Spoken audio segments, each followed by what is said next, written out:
Bonsoir, bienvenue à tous au MUSEM pour ce cycle de cette programmation qui s'appelle Nouvelle critique de la violence, qui est organisée à l'initiative d'Alphabétville avec le MUSEM, la Friche de la Belle de Mai et le cinéma Le Gyptis, dans un partenariat intelligent, on pourrait dire une intelligence collective. Je remercie vraiment l'équipe du MUSEM d'avoir d'accueillir ce cycle, et on a vraiment travaillé ensemble à la construction de cette réflexion critique. Ce que je voudrais dire, c'est que cette démarche sur la problématique de la violence s'est imposée à moi suite aux attentats de Paris en 2015. Qui ont été des actes inédits à la fois dans leur déroulement et dans leur objectif, dans leur cause comme dans leur finalité. Et il s'est alors agi de comprendre comment la République ou la chose publique était décomposée ou même désintégrée, et comment l'espace public achevait en fait la destruction de sa fonction critique et citoyenne, qui depuis les Lumières au moins passait par l'usage de la raison, par ce qu'on appelle le logos. Je me suis ensuite penchée en compagnie de quelques personnes, des gens de l'art et de la culture, préoccupés par la situation et qui avaient une nécessité de réflexion et d'appréhension de l'histoire sur le texte du philosophe Walter Benjamin, qui s'appelle « Critique de la violence ». Et dans cette critique de la violence publiée entre les deux guerres mondiales, Benjamin interrogeait les états, les formes, les moyens et les fins de la violence à l'endroit des rapports moraux. Il posait un certain nombre de questions, comme la violence se justifie-t-elle? Qu'est-ce qui l'autorise? Comment se manifeste-t-elle? Qu'est-ce qui la légitime? Et pour autant, est-il, d'une façon générale, possible de liquider les conflits sans recourir à la violence? Cas et situations à travers les temps, tant des hommes autant que des dieux, y étaient explorés au prisme du droit et de la justice, de leur fondation, de leur conservation ou de leur destruction. Donc cette proposition, à travers ce programme Nouvelle critique de la violence, consiste, après Walter Benjamin, à élaborer des critiques de la violence de notre temps et pour la société qui vient, donc pour de nouvelles critiques de la violence. Benjamin entrevoyait deux formes principales et fondamentales de la violence comme manifestation, qui peut être pulsionnelle, sauvage ou colérique, et la violence comme intention, qui est organisée, qui est autorisée, qui est légitimée et qui est même légiférée. Donc selon lui, la violence serait latente et omniprésente, tel un état ou un attribut de l'homme, et intrinsèque à la vie des sociétés, à la vie en société même, aux relations et à leurs négociations, mais aussi à toute lutte, lutte pour la vie, lutte pour la survie, lutte pour l'existence ou toute autre forme de lutte. Mais Benjamin demandait, la question resterait toujours ouverte de savoir si la violence, en général, est morale, en tant que principe, fût-ce comme moyen pour des fins justes. Il se demandait aussi, des formes de vie inaccessibles à la violence, sont-elles désirables, sont-elles réalisables? Et selon Benjamin, l'histoire du monde n'aurait pas connu de telles situations ne parvenant à cette délivrance, et je le cite. Et dans ce cycle, on va se demander de quoi la violence est-elle le nom, de quoi est-elle la raison, quelles en sont les causes, et peut-on envisager un contrat social, moral, qui exclurait la violence? Pour reposer et repenser de telles questions, le MUSEM, la Friche Alphabétville, invite quelques personnalités. Il y a 2 semaines, même le 22 mars dernier, nous avions invité Bernard Stiegler, qui n'a pas pu se rendre à Marseille pour des raisons que vous devinez. Nous aurions dû parler de raison et folie, de mesures et démesures, de raisonnement et de civilisation, de possibilité et impossibilité de raisonner en ces temps pris de vitesse par la disruption. Nous essaierons peut-être de reporter cette conférence ou d'inviter à nouveau Bernard Stiegler dans un autre cadre. La semaine dernière, il y a eu à la Friche de la Belle de Mai une lecture d'extraits du texte critique de la violence de Walter Benjamin, accompagné d'autres textes de Benjamin qui essayaient de faire le lien entre la vie et l'œuvre de Benjamin et le parcours d'une vie elle-même violente qui s'est terminée en 1940 à la frontière espagnole après le départ de Walter Benjamin depuis Marseille. Ce soir, nous recevons, et j'ai le plaisir et l'honneur de présenter François Cusset, qui a accepté cette invitation et que je remercie. François Cusset est philosophe, il est historien des idées. Il enseigne à l'Université de Nanterre, au département des études anglophones. Il est notamment l'auteur de French Theory, un ouvrage très remarqué sur la réception de la philosophie française des années 80-90 aux États-Unis.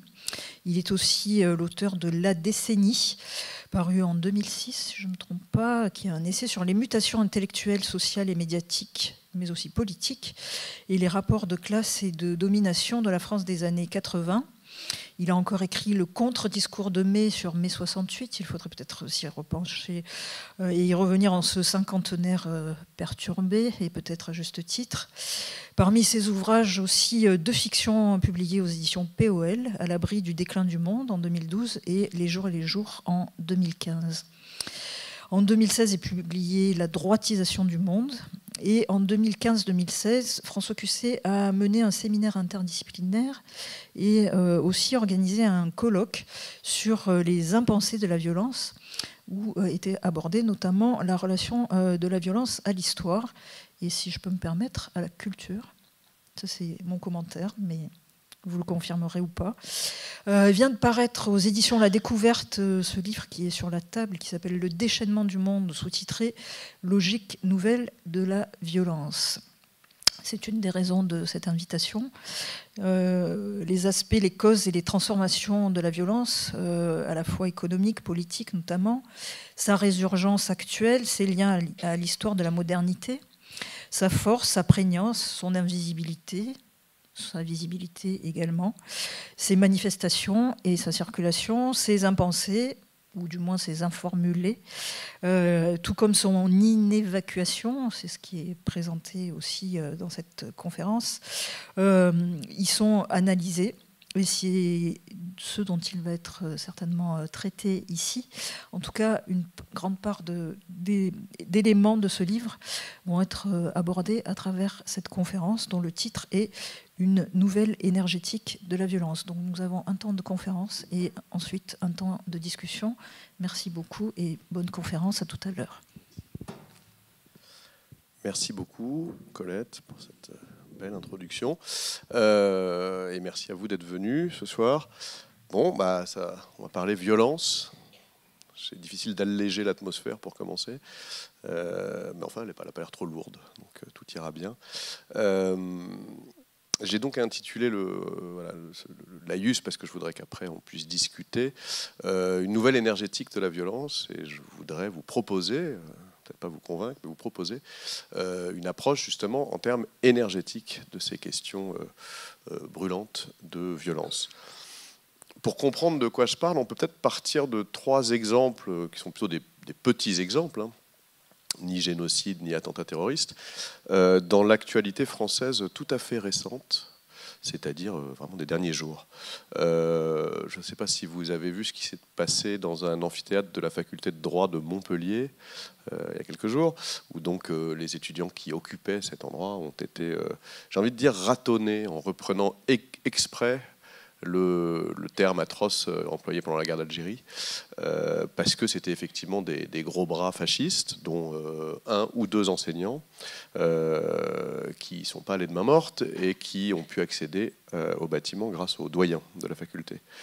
Ça, c'est une violence que je dirais identitaire, hein, la violence politique extrême.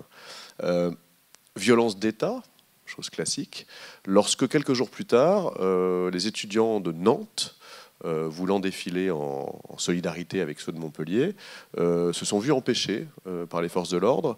Et alors là, je vous recommande d'aller voir le fil Twitter qu'ils ont tenu en live pendant ce moment-là. Stupéfiant, 2 fois plus de CRS que de manifestants. Le moindre tract ou la moindre affiche est immédiatement détruite, brûlée. Ils ont été filmés, fouillés, arrêtés, enfin, avant même de manifester.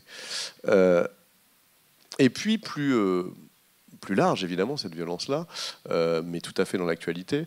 La violence que moi j'appelle systémique, je ne suis pas le seul, et qu'on voit à l'œuvre dans 2 réformes actuellement présentées au Parlement, enfin une bientôt et une c'est déjà fait. Celle, pour ne pas les nommer, de la SNCF, évidemment, mais aussi celle, on en parle moins parce que c'est dans quelques semaines, de l'assurance chômage. C'est très simple. Imaginez un chômeur ou une chômeuse vivant dans un village, je sais pas, dans le sud de la France, au hasard. Il se retrouverait forcé d'accepter des emplois tout à fait en dessous de ses qualifications jusqu'à 70 ou 80 km de chez lui, sans quoi il serait radié. Ça, c'est la réforme de l'assurance chômage. Et, si vraiment on veut s'amuser, avec la fermeture des lignes locales, il ne pourrait pas s'y rendre de toute façon. Voilà, donc c'est un exemple amusant, mais il y a une double violence systémique qui dit bien qu'il s'agit d'un impossible, hein, simplement d'une impossibilité. On dira que mes 3 exemples n'ont rien de neuf. Fliquer les chômeurs, ça se fait depuis des décennies. Aux États-Unis, on fait ça particulièrement bien. Soumettre le service public ferroviaire aux lois du marché n'est pas nouveau. Par exemple, ils l'ont tenté il y a une vingtaine d'années en Angleterre, avec le succès que vous savez. Quant à la violence identitaire, celle qui oppose les fascistes aux petits militants gauchistes, elle est aussi vieille que le monde, hein. Elle avait d'autres formes, religieuses, communautaires. Et la violence d'État, elle, est en tout cas aussi vieille que la modernité, que l'État moderne, donc plusieurs siècles, hein, au moins.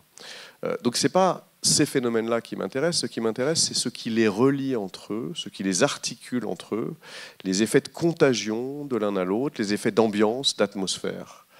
Ce que j'aimerais, mon rêve intellectuel, serait de trouver ou d'inventer une science humaine inédite, où il y aurait un peu de sociologie, un peu d'histoire, pas mal de philosophie, une bonne dose de psychanalyse, vous allez voir, qui ferait, avec la violence, un peu ce que le physicien fait avec les circuits électriques ou le météorologue avec les circulations des masses d'air, hein. C'est-à-dire dessiner des trajets, comprendre des logiques, des mécaniques, voir ce qui se passe quand des phénomènes sans rapport entrent en collision. Donc ce n'est pas une approche morale, surtout pas, de la violence, ni une approche strictement historique. Parce que ces deux-là cantonnent la violence à un événement, hein, ce qui explose tout à coup, la saillie, le coup qu'on vous donne, le tout ou rien. Au contraire, c'est une approche énergétique, une approche en termes d'émotion, parce que la violence est une émotion, elle part d'une émotion et elle se propage et perdure par les émotions, en termes de circulation donc, de réverbération, d'accumulation des sources et des motifs de violence, mais aussi en termes d'évacuation. Qu'est-ce qu'on fait de la violence rentrée en nous? Où est-ce qu'on la purge? Où est-ce qu'on la sublime? Où est-ce qu'on la sort de nous? Et est-ce que ces canaux d'évacuation ne sont pas un peu engorgés par les temps qui courent? Bref, il s'agit de comprendre où est la violence, où elle se cache, hein, parce qu'elle ne porte pas toujours ce nom-là. Elle est si souvent fatalisée, c'est-à-dire présentée comme inévitable, hein, on est désolé. Par exemple, celle qui frappe les faibles, hein, toujours les mêmes. Qu'il s'agit plutôt de comprendre ou de distinguer la violence qui pourrait être évitée, hein, au sens d'une politique, d'une mobilisation sociale, d'une évolution des attitudes, la distinguer bien sûr de celle qui est inévitable, voilà, liée au fait même de vivre. Parce que, attention, aucun angélisme dans mon propos, ni du livre, ni ce soir. La violence est en bonne part irréductible. Elle a toujours été, elle est peut-être la vie même. En tout cas, elle concerne, par exemple, le désir. Hein, il y a un rapport entre désir et violence. Donc, elle est au plus près de la vie. C'est ce que savait puisqu'on est au Mucem, quelques grands poètes et écrivains autour de la mer Méditerranée. Allez, on va en citer 3-4. Pasolini, par exemple. René Char, plus près d'ici. Héraclite, il y a longtemps, mais enfin, après tout, il ne parlait que de ça. Ou le poète palestinien Mahmoud Darwish. La question, donc, est moins de savoir si le monde serait aujourd'hui plus ou moins violent qu'hier, que de comprendre les logiques de la violence contemporaine, son énergétique. Parce qu'il y a quand même en librairie, en permanence, la thèse officielle du déclin historique de la violence. On a des essais best-sellers, des grands psychologues, des grands historiens qui vous disent ça et qui commettent, me semble-t-il, 3 erreurs. La première est une erreur de méthode. Ils se fondent le plus souvent sur des données statistiques, quantitatives, par exemple le nombre de morts. C'est ce qui permet à Steven Pinker, pour ne pas le nommer, de nous dire que je ne sais plus quel siècle du premier millénaire est le plus violent de l'histoire humaine, parce que le nombre de morts dans des guerres en Asie centrale, par rapport à la population mondiale, fut alors bien supérieur au nombre de morts de la Deuxième Guerre mondiale par rapport à la population. Donc drôle d'instrument de mesure. Il y a donc aussi une erreur théorique, c'est-à-dire de définir la violence comme mise à mort ou comme simple coup, là où il faut voir aussi les aspects non visibles de la violence. Et puis une erreur que je dirais, alors elle est plus commune, d'occidentalocentrisme, parce que ces essais rassurants décrivent en fait principalement la vie dans nos pays dits pacifiés. À tout ça et à tous ces essais-là, plutôt bien pensants, moi j'opposerais les mots de la grande philosophe Simone Veil, qui n'est pas la ministre, notamment un court texte qui est un commentaire d'Homère qu'elle écrivait en 1939. Elle était elle-même prise en étau entre la montée du nazisme et des crises de migraine absolument insupportables. Et elle écrivait la chose suivante: la force qui tue est une forme sommaire, grossière de la force. Combien plus variée en ses procédés, combien plus surprenante en ses effets est l'autre force, celle qui ne tue pas, c'est-à-dire celle qui ne tue pas encore. En tout cas, cette approche par l'énergie, par l'efflux d'énergie, me semble cruciale aujourd'hui, parce qu'en face, de l'autre côté, il y a ceux qui ont bien compris cette logique énergétique, qui savent détourner ces flux, qui savent favoriser les mauvaises déviations et en tirer profit. Par exemple, bienvenue. Par exemple, le publicitaire, tous les créatifs de la publicité, lorsqu'ils s'adressent en nous à la frustration inavouable. Par exemple, ça c'est très dans l'air du temps, les créateurs de start-up qui inventent en permanence et deviennent riches, des nouveaux rings, des nouvelles joutes, des nouveaux jeux à nos rivalités sociales nombreuses. Et puis surtout, le vrai danger aujourd'hui, ça vous le savez, vient de l'autre bord politique, puisque la seule alternative clairement identifiée, clairement proposée dans une élection au système monde dominant aujourd'hui, c'est l'alternative que moi j'appelle fasciste ou fascisante, celle du leader identitaire qui pointe des boucs émissaires et qui rafle la mise politique des peurs que nous avons produites. Et là, encore une fois, je mets dans le même sac exprès l'imam salafiste qui recrute ses kamikazes, le chef de clan, de n'importe quel clan, en guerre contre le clan adverse, la communauté adverse, ou, et c'est celui-là qu'on connaît peut-être de plus près sous nos cieux, le politicien nationaliste, néo-nationaliste, haineux et décomplexé, qui va souffler sur les braises et rafler la mise. Si on veut éviter que les flux d'énergie violents d'aujourd'hui, toutes ces logiques que je vais essayer de décrire, profitent à ceux-là, à ceux qui divisent et qui excluent, qui nous offrent pour seule alternative la haine de la différence ou l'exclusivisme grégaire, alors il faut comprendre Il faut comprendre comment ça circule, qu'est-ce que c'est que cette énergie, comprendre ce que font ceux qui tentent de la surmonter ou de la dévier autrement, du côté de l'action collective, populaire, égalitaire. Bref, voir si on peut enclencher peut-être un cercle vertueux qui serait celui de la résistance active contre le cercle vicieux qui est celui de l'impuissance qui nous attire tous vers des régénérations par la guerre ou par la haine. Ce que j'appelle l'approche énergétique de la violence, j'ai rien inventé, est un classique dans l'histoire de la pensée moderne.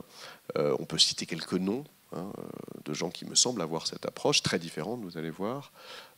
Sigmund Freud, surtout dans un de ses derniers livres, un des plus commentés, qui s'intitule « Malaise dans la civilisation », où il essaie de voir comment une société fonctionne en essayant de réguler principe de plaisir, pulsion de mort, principe de réalité. Il fait la psychanalyse des sociétés. Et il montre que renoncer à ces pulsions, renoncer au principe de plaisir, c'est renoncer à la violence, mais c'est aussi se faire violence. Et qu'il y a donc une violence dans le renoncement pulsionnel. On va voir que Freud, de ce point de vue-là, est bien précieux. Un autre, tout à fait différent, est Georges Sorel, fin du XIXe siècle, penseur, on va dire, socialiste, mais qui va un peu loin. Parce que lui, ce qu'il dit, c'est que vu que la classe bourgeoise, comme il l'appelle à l'époque, exerce une domination féroce sur le prolétariat, il s'agit de répondre par une férocité équivalente qui sera en quelque sorte nourrie par cet élan. Il faut retourner la violence bourgeoise contre elle-même, seule condition de l'émancipation. Différent encore, mais un grand nom, celui de Georges Bataille, qui lui a carrément proposé de fonder une économie générale. Alors ce qu'il appelle une économie générale, ce n'est pas l'économie des économistes, c'est une économie où on s'intéresserait à la dépense autant qu'à la production, parce que les économistes ne s'intéressent qu'à la production, vous avez remarqué. Ce qu'appelle dépense Georges Bataille, c'est qu'est-ce qu'on fait de cet excès en nous, cette ivresse qui peut être l'excès du désir, qui peut être l'excès de l'abondance, qui peut être l'excès de la frustration. Où est-ce qu'on va en quelque sorte le diluer, le perdre? Et donc il analyse les sociétés du sacrifice, comme les sociétés précolombiennes. Il dit que c'est des sociétés de consommation. Et il dit chez nous, pour perdre et pour diluer ce trop, cet excès, il y a les conquêtes de pays voisins ou de terres coloniales lointaines. Il y a les formes de la domination qui soulagent les dominés.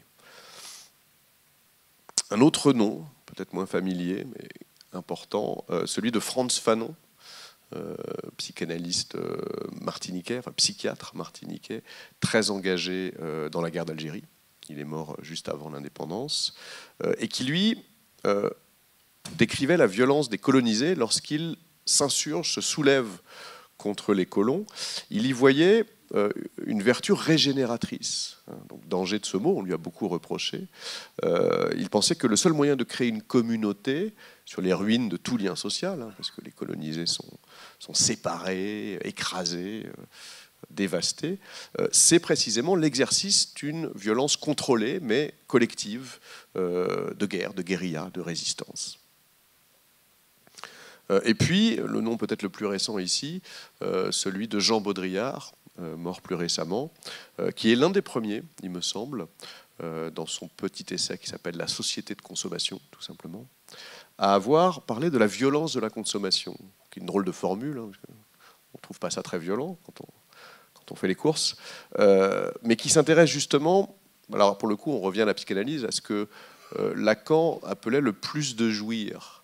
Justement quand il y en a trop, quand sont offerts à nos désirs trop de produits, de promesses, voilà, de possibilités. Et qu'alors la satiété, l'excès, égare le désir, qu'on ne sait plus ce qu'on veut, qu'une panique subjective naît en nous. Le plus simple à comprendre pour savoir ce qui nous arrive à ce moment-là, c'est tout simplement le cas de l'enfant qui veut des bonbons, d'imaginer, comme font certains auteurs jeunesse, qu'un enfant qui veut des bonbons se retrouve dans une usine à bonbons, entouré de bonbons, tellement de bonbons qu'il ne pourra jamais les manger tous, ni même les attraper simultanément, et que cet excès de l'abondance le panique tellement qu'il est secoué de pleurs et ne s'arrête plus. En tout cas, dans nos pays qu'on dit pacifiés, encore une fois, il y a aujourd'hui à la fois une hypersensibilité à la violence, je dirais, interpersonnelle, au cas voilà, où on perd ses nerfs, à la rixe de bar de plus en plus rare, ou bien au vol de téléphone portable à l'arraché, qui fait violence, et une insensibilité à peu près totale aux violences de masse, tout simplement parce qu'elles nous parviennent de façon assez abstraite par voilà, les nouvelles, les images, le flux permanent des informations, quand bien même elles nous parviennent aussi sous la forme plus concrète de tous les réfugiés qu'on peut croiser dans la rue, mais auxquels, avouez, qu'on offre principalement notre preuse indifférence. Là-dessus, on peut citer à nouveau Walter Benjamin, dont parlait Colette tout à l'heure. Dès les années 30, lui, il parlait de la chute de l'expérience, c'est-à-dire qu'on aurait un défaut d'expérience, notre expérience du monde aurait été éloignée, déréalisée en quelque sorte. Alors lui, il le disait à propos des nouvelles, du cinéma qui venait d'apparaître. Vous imaginez bien que ces hypothèses-là, à l'âge numérique, ont tout pour nous intéresser. Voilà, donc tout ça nous fait évoluer vers une notion qui est au centre de mon livre, qui est donc cette notion de violence systémique ou structurelle. C'est l'idée d'une violence qui est pérenne, c'est-à-dire qu'elle s'installe et qu'elle dure, elle n'est pas un coup qui est donné, elle est même instituée, justifiée, naturalisée. Et surtout, le sujet, la source, le responsable éventuel de cette violence disparaît. Du coup, on ne comprend plus que cette violence est relative, c'est-à-dire évitable. Ce qui enclenche un mécanisme psychique qu'on connaît, qui est celui, par exemple, de la souffrance au travail, qui est que comme on ne voit plus la responsabilité, la cause, le fait que ce qui nous est demandé est injuste, impossible ou simplement aberrant, comme on ne le voit plus, on fatalise cette violence-là, on la prend comme une nécessité et on la retourne contre soi. Si on n'y arrive pas, c'est qu'on est nul. Tout simplement, c'est qu'on n'a pas bien intégré la règle, c'est qu'on n'est pas adapté, comme on dit aujourd'hui. Et de fait, ce qui domine aujourd'hui, et c'est pour ça que la violence économique est au centre de mon propos, même si c'est évidemment pas la seule, c'est une règle comptable généralisée qui est une règle du sacrifice. C'est-à-dire que toutes les activités humaines doivent être rentables, solvables. Cette logique comptable est finalement la seule forme de réalité. Et tous ceux qui les pratiquent, qui contribuent à produire des richesses, qui travaillent, sont eux-mêmes surnuméraires, en sursis, interchangeables, à la fois parce que l'automatisation les rend inutiles, parce qu'il y a une file d'attente de chômeurs prêts à prendre leur emploi, comme on le leur répète, et puis parce que de toute façon, la précarité des statuts est telle qu'ils sont sur des sièges éjectables, quoique même siège éjectable, c'est pas une bonne métaphore, on va dire siège éjecté, si bien d'ailleurs, au passage, ça aussi on le sait et on le regrette, que les vieilles notions de vocation, d'engagement dans le travail ont l'air un peu obsolètes. Il est moins facile aujourd'hui qu'hier de dire qu'on aime ce que l'on fait.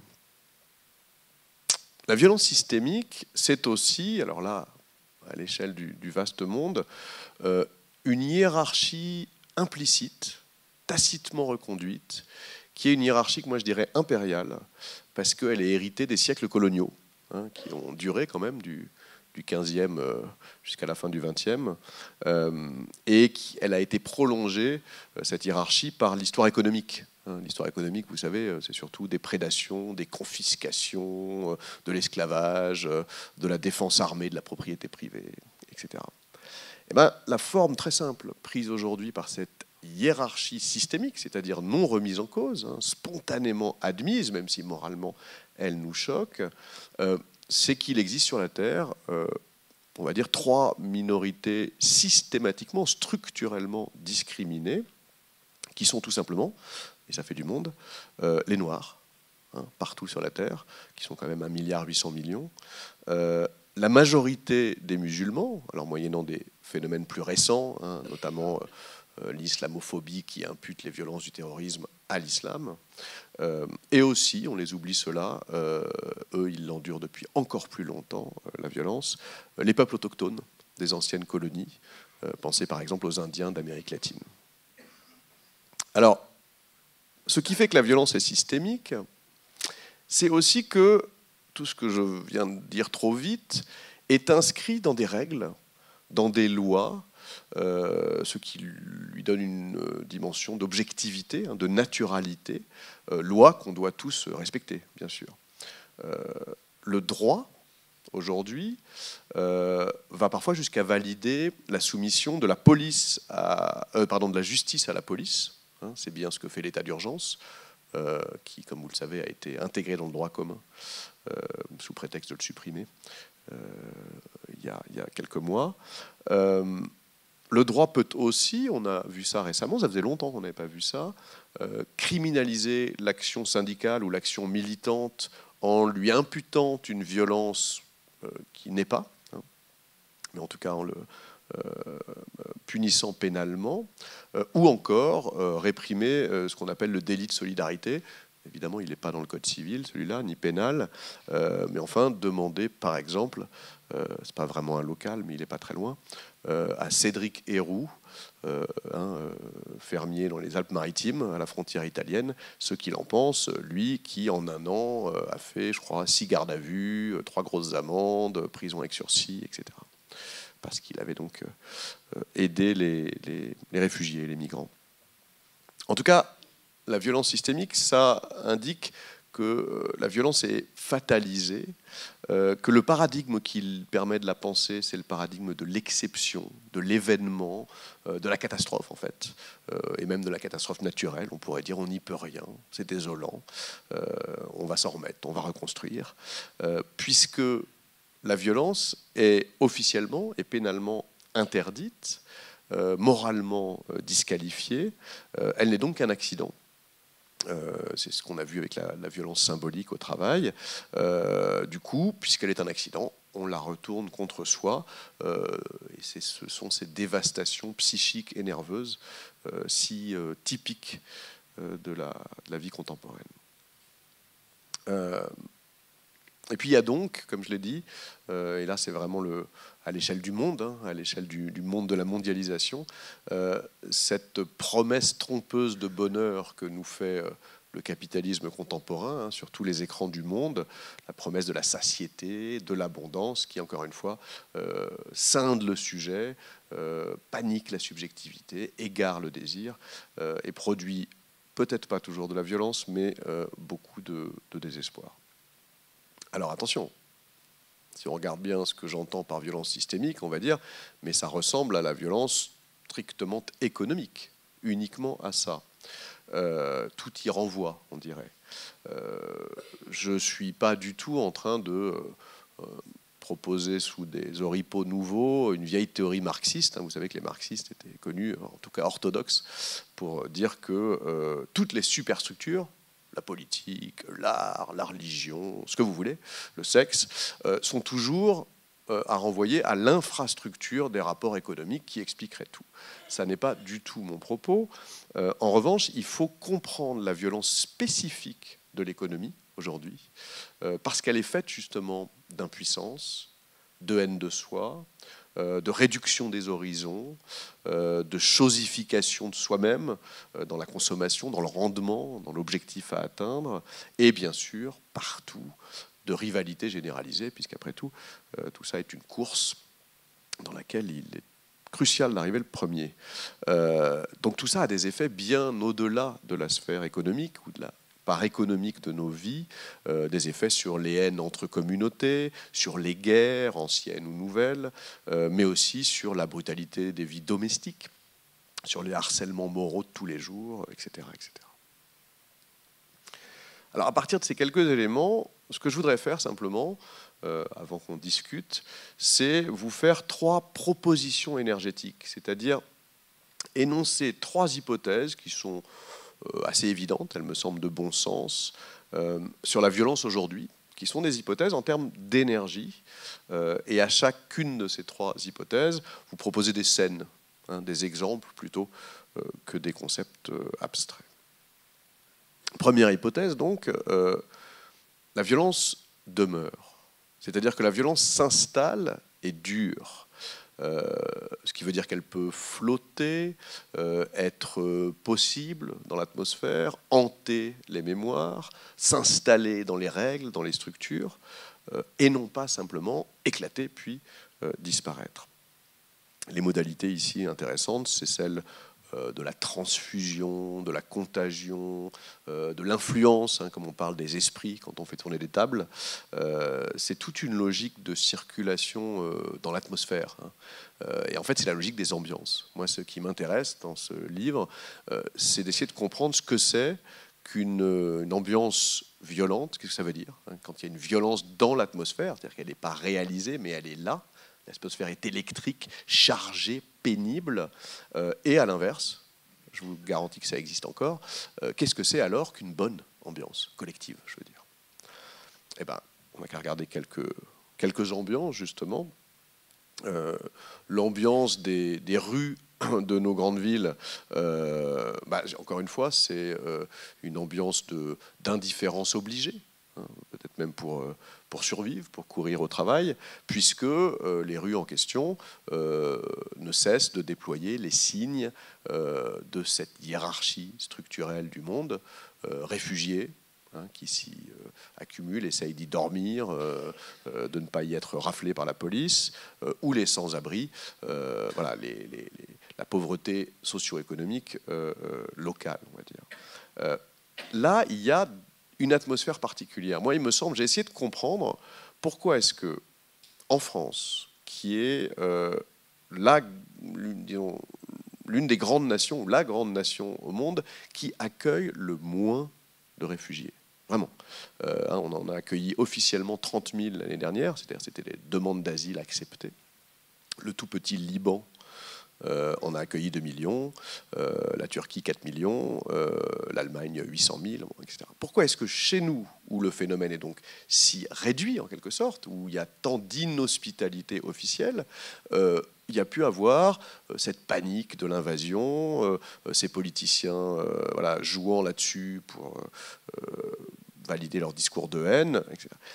Il me semble, parce que c'est le seul moyen de l'expliquer, sinon c'est absurde, on n'est pas plus bête que les autres, que la violence que portent avec eux les réfugiés, qui n'est évidemment pas celle qu'ils peuvent commettre, impossible, mais celle qu'ils ont endurée, celle de leur famille qu'ils ont vue assassinée ou torturée, celle de leur errance pendant des mois à travers des pays dangereux, celle de la guerre, qui les empêche de dormir, qui leur donne cet air hagard, qui fait qu'effectivement, difficulté à manger ou à avoir ses papiers, c'est moins grave que ce qu'on a vécu. Cette violence-là est infusée dans l'atmosphère et nous est communiquée. Nous, on n'en sait rien, on les croise, on ne connaît pas leur histoire personnelle, on ne sait pas tout ça. Mais devient en nous la violence inverse et désolante de la réticence, de l'inhospitalité, de la méfiance. D'accord ? Il me semble qu'il y a là un passage à comprendre qui est atmosphérique. Plus simplement, on va dire plus clairement, parce que ça, c'est pas sorcier, autre ambiance, celle de certaines manifestations aujourd'hui dans nos pays, là aussi, dits en paix.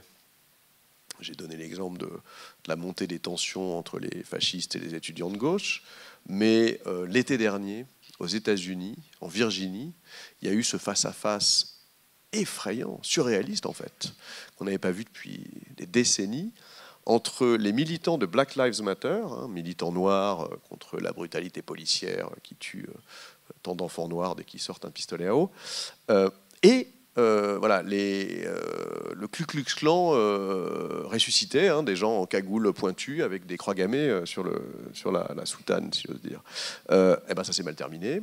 Un mort, plusieurs blessés, des semaines de tension ensuite dans les villes américaines. Cette haine-là est évidemment surenchérie, contagieuse, réciproque, et produit un cercle de la haine dont il est très difficile de sortir et que connaissent ceux qui ont connu les guerres, ce qui n'est pas toujours le cas dans nos pays et nos générations. L'ambiance au boulot, c'est pas mieux. Précarité des statuts, relations hiérarchiques extrêmement tendues, chantage permanent au rendement et à l'accélération du temps, rivalité de principe de tous contre tous, c'est assez électrique pour dire le moins. J'y reviendrai. Mais l'ambiance, ça peut être aussi la nature, l'environnement. Il me semble qu'on devrait avoir des questions écologiques et environnementales, une approche atmosphérique. Un arbre ou quelques arbres malades, ça vous tue une forêt. Des abeilles qui n'ont plus de pollen, avant que ça fasse disparaître les fleurs, ça prendra 1 ou 2 générations, vous inquiétez pas, vous pourrez encore en offrir pour la Saint-Valentin, ça surcharge l'atmosphère des campagnes ou des villes.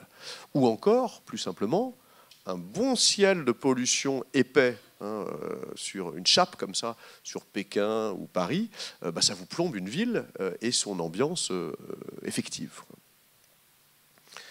Et à la limite, on pourrait avoir la même approche atmosphérique justement pour l'attentat terroriste que je ne voulais pas mentionner, parce que tout le principe de ce livre, c'est de dire qu'il y a de la violence ailleurs que dans le terrorisme et qu'on a du mal à la penser parce qu'on obsède aussi sur celle-là, qui nous sidère. La violence du terrorisme n'est pas que celle de l'instant de son explosion, de la poignée de morts ou de blessés ou de traumatisés qu'elle laisse sur le carreau. C'est aussi une affaire de circulation, d'avant et d'après. En amont, on a le réalisme géopolitique qui fait qu'on a laissé ces phénomènes monter. On a produit un monstre sur le temps long sans bien s'en rendre compte. La frustration socio-économique aussi, qui vient de très loin. Et puis, après l'attentat, en aval, on a sa déflagration psychique, cette image obsessionnelle en boucle, la chose n'est réduite qu'à son image, les chantages des politiciens ou des médias qui pérennisent cette violence et les peurs qui vont avec. C'est tout un circuit complexe, justement, que nous empêche de voir l'obsession de l'image terroriste qu'ils manient si bien. Donc, de ce point de vue-là, ils nous ont eus. Avec le terrorisme, justement, il me semble qu'on décontextualise assez systématiquement, là où il faudrait, au contraire, dessiner des contextes, parler d'atmosphère, de flux, ne pas fétichiser et essayer de penser. En tout cas, à chaque fois, que ce soit dans cet exemple évident et extrême comme dans mes autres exemples, il y a un cercle qui s'enclenche. Et c'est là où il y a énergie. Et ce cercle est en général vicieux, avec enchaînement d'effets, contagion, surenchère, mais il peut être aussi bien vertueux, c'est-à-dire que j'ai décrit des sales ambiances, et il peut y avoir de bonnes ambiances, des communautés dans lesquelles un combat social a été gagné unanimement, dans lesquels on, je sais pas, cultive la terre ou travaille dans des bureaux de façon, un peu moins aliénée et aliénante qu'ailleurs, sont des communautés à l'ambiance tout à fait distincte de celle que j'ai décrite. Difficile au premier abord de sentir ce qu'est une bonne ambiance, mais il me semble qu'il y a un effet atmosphérique de cet enrayement de la violence. Deuxième proposition différente, c'est l'idée que la violence, je l'ai dit en introduction, il faut qu'elle s'évacue. Elle est en nous, elle est en chacun de nous. Il faut qu'elle se perde, disait Bataille. Je trouve ça assez beau comme formule. C'est-à-dire qu'elle, vraiment littéralement, qu'elle se dissolve, qu'elle se dilue.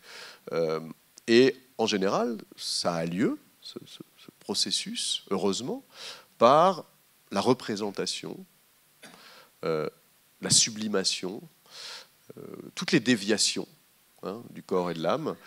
Ça a lieu lorsqu'on s'occupe lorsqu'on s'occupe à des pratiques qui nous mettent en relation avec des représentations, des scènes, des performances. Qu'est-ce que je veux dire là ? Que toute la culture humaine, depuis l'origine des temps, n'est peut-être rien d'autre qu'une façon d'occuper principalement nos mains et nos yeux. Nos mains, c'est pour qu'on les tourne pas vers les autres, à qui on fera du mal ou du bien, qui n'est pas voulu non plus, ni contre soi, parce qu'on peut aussi se faire du mal ou du bien.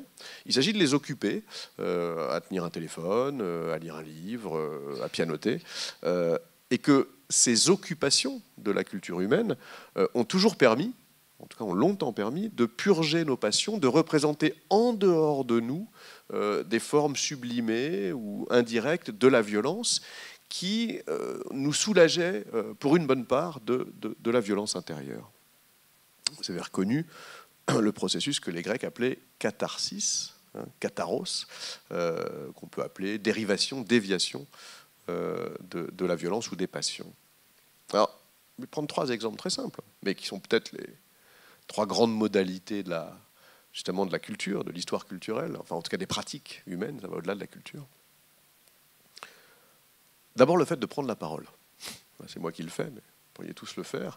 Il y a ce philosophe qui disait, ça j'aime beaucoup, sur mai 68, il disait, en mai 68, on n'a pas pris la Bastille, on a juste pris la parole. Mais ce qui était beaucoup, parce que les langues se sont déliées, beaucoup s'est dit à ce moment-là. Avec la révolution numérique plus récente, tout le monde a pris la parole, peut prendre la parole, et du coup, on a cette espèce de pulsion nouvelle qui est ce que j'appellerais moi une pulsion énonciative. Je veux faire valoir mon point de vue, mon jugement, participer comme ça au grand flux. Il faut bien remarquer quand même que depuis que ça a lieu, c'est récent, 10-15 ans, ça ne semble pas fonctionner dans le sens d'une purge des passions ou d'une réduction de la violence. La frustration qu'on éprouve de ne pas être reconnu n'est pas exactement réglée parce qu'on parle en ligne face au silence infini du web. Quant aux pratiques les plus fréquentes de la parole en ligne, c'est les pratiques du cyberharcèlement, d'un groupe sur son bouc émissaire, ou bien le déchaînement verbal délirant et incontinent qu'on a découvert en France comme s'il était nouveau au moment de la dernière élection présidentielle. On s'est rendu compte que les gens en ligne disaient des choses énormes, mais il n'est pas sûr que cette pulsion énonciative-là endigue la violence. Une deuxième pratique, elle est vieille comme l'humanité, ce sont les pratiques physiques, en particulier les pratiques sportives. Vous savez que le sport était censé, c'était sa fonction sociale, réguler la violence rentrée, ou la violence sociale aussi bien, apaiser le corps. Lorsque les pouvoirs politiques et économiques ont généralisé le sport à la fin du XIXe siècle, c'est parce qu'ils trouvaient ça moins dangereux pour l'ordre social que les grandes fêtes, les grands carnavals qui finissaient en général en émeutes. Aujourd'hui, plus de 100 ans après, nos corps sont à la fois annulés par la plupart des pratiques culturelles ou techniques et sursollicités. Et il est difficile de savoir, si on veut faire de l'énergétique, si on veut soulager la frustration ou la violence intérieure, il est difficile de savoir qu'est-ce qui va le mieux marcher. Prenez un tatami, prenez un tapis de gym. Est-ce que sur ce tapis, il vaut mieux jouer à la Fury Room ? Il y a une Fury Room qui vient d'ouvrir à Paris. Alors ça, c'est très simple. Vous vous installez, donc le sol est mou, les murs à peu près aussi. Vous avez des genouillères, des trucs au coude, et un casque. Et on vous donne une massue et du mobilier désaffecté que vous n'avez plus qu'à détruire, à achever de détruire, en vous déchaînant physiquement contre ces objets. Ou bien est-ce que ça sera l'inverse ? Un peu plus fréquent, je vous l'accorde, méditation, yoga, etc., plus calme.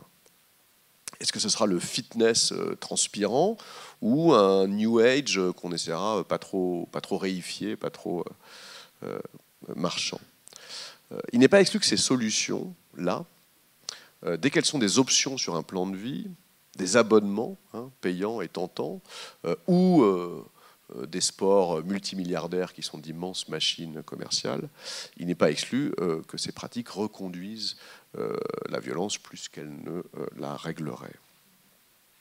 Et je ne parle pas du hooliganisme, qui, comme vous le savez, mais il faut le rappeler, peut être d'extrême gauche autant que d'extrême droite. Reste, troisième exemple, celui-là est le plus évident, le plus contemporain, l'image, les images. Les images ont été le mode le plus constant, le plus courant depuis, on va dire, les grottes préhistoriques, d'expression et de détournement par l'expression de nos passions, de nos violences intérieures. On peut aussi sublimer nos impuissances par l'image, et au mieux, élever nos âmes. Or, il semble quand même qu'aujourd'hui, l'image, qui est à la fois omniprésente, totalement démultipliée, et surtout d'une crudité, d'une brutalité visuelle absolument inédite dans l'histoire humaine. Surtout pas oublier que nos ancêtres ou même nos grands-parents ne supporteraient pas une seconde de ce qu'on peut voir défiler à l'écran aujourd'hui. Là, il me semble que les trois formes de cette violence-là, de l'image, ça peut être trois emblèmes. Ça serait la série télé d'action bien enlevée. Ne vous inquiétez pas, j'en consomme comme tout le monde, mais enfin c'est vrai que ça explose à l'écran. Le jeu vidéo, où c'est vous qui explosez, c'est vous qui, du bout de votre joystick, pouvez dézinguer. Et bien sûr, l'industrie pornographique étendue à l'infini, qui n'a jamais été aussi rentable qu'aujourd'hui. Bref, l'image, les images en nombre infini, sont trop littérales, trop brutes, trop omniprésentes, trop nombreuses et plurielles, sans limite donc, trop banalisantes et oublieuses pour activer encore le vieux processus du soulagement, de la sublimation, de la réappropriation de soi, du contrôle de soi. Et en plus, non seulement il y a trop d'images crues pour que ça marche, mais à l'autre bout du spectre, il y a aussi, il ne faut pas oublier, le fait que nous-mêmes devons nous faire image, nous transformer en image. Il y a cette obligation propre à la fois aux réseaux sociaux et au capitalisme contemporain d'être visible, de faire de soi-même une image valorisante, un bon petit présentoir en ligne avec popularité, nombre de likes, etc., qui n'est pas visible sur les réseaux, comme vous le savez, n'existe pas. C'est comme si le rapport entre la frustration, la représentation, la catharsis avait plus le bon dosage, vous voyez, aujourd'hui. C'est comme si la purge ne fonctionnait plus. Il y a aussi toute cette dépendance techno-narcissique, comme disait Gilles Deleuze, aux machines. On se projette dans les machines, nous sommes la machine, nous sommes le réseau. Moi, je pense toujours que ceux qui ont 500 amis sur Facebook ont en fait un seul ami qui est Facebook, qui est le réseau lui-même transformé en une sorte d'amitié générique. Voilà, donc en tout cas, le reste en nous, que j'ai juste évoqué, mal défini, les psychanalystes sont meilleurs que moi, reste inassouvi, continue de nous ronger, de nous dévaster de l'intérieur. La troisième proposition, peut-être un peu moins attendue, qui fâchera peut-être, mais on en discutera, est la suivante, elle est tout aussi énergétique que les deux premières, c'est que la violence peut émanciper. En tout cas, n'employons plus ici le mot violence, justement parce que c'est le mot policier, c'est le mot du pouvoir, mais on peut parler, alors il n'y a pas vraiment de bon mot, enfin, je ne sais pas, l'action collective directe. Il ne faut pas dire action directe en France, ça évoque quelques souvenirs.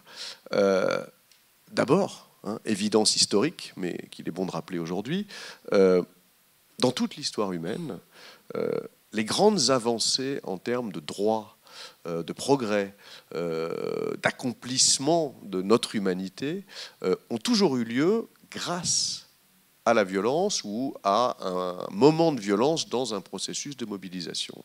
On n'a jamais conquis un droit important, que ce soit interdire le travail des enfants en usine, que ce soit ou même justement plus récemment le droit à l'avortement, pour citer une autre Simone Veil, sans violence, sans qu'une violence nous menace, et qu'en tout cas, elles doivent être déployées pour imposer ce qui n'est pas pensable dans une époque donnée, puisqu'on pense toujours que rien ne changera.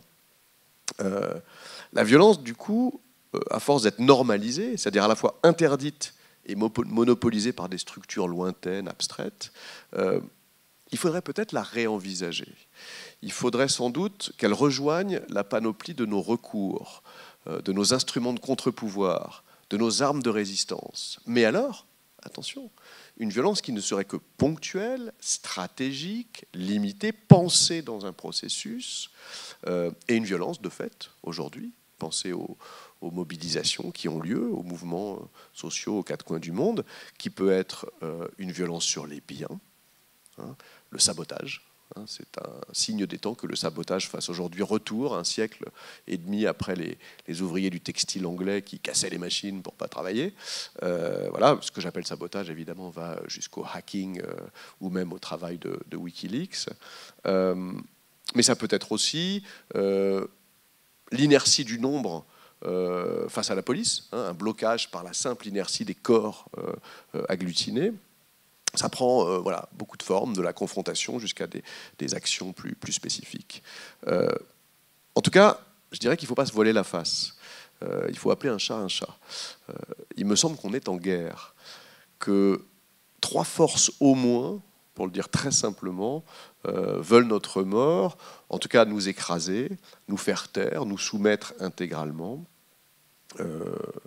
C'est peut-être trivial comme triade, mais je dirais qu'il y a la bêtise consumériste, indissociable de la première, la folie productiviste, et en face, encore une fois, comme principale ou seule alternative à cette logique-là, l'alternative fascisante que, voilà, je vous l'ai déjà dit, je vois autant dans le califat que dans le retour à la grande patrie.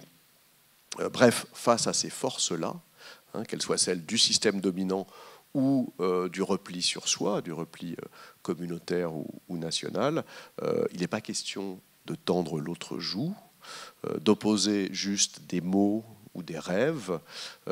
Face à tant d'hostilité, il faut agir. La question n'est pas, comme dit un militant d'aujourd'hui, d'être violent ou non violent. Ces mots sont galvaudés. Personne n'est intégralement l'un ou l'autre, ça dépend des circonstances. La question serait plutôt, dit-il, d'être offensif ou inoffensif. J'aime bien cette distinction-là. Voilà. Comment être offensif contre ce qui vous fait violence ou inoffensif lorsqu'on bavarde et discute et que ça ne change rien. Vous voyez, il y a tout un flux d'énergie ici entre l'impuissance, qui est principalement celle de l'individu isolé, hein, qu'on est tous, l'action ancrée dans un milieu, dans une communauté, dans un sol, voilà, et l'ouverture de cette communauté, de ce sol, à des possibles à partir du moment où on agit.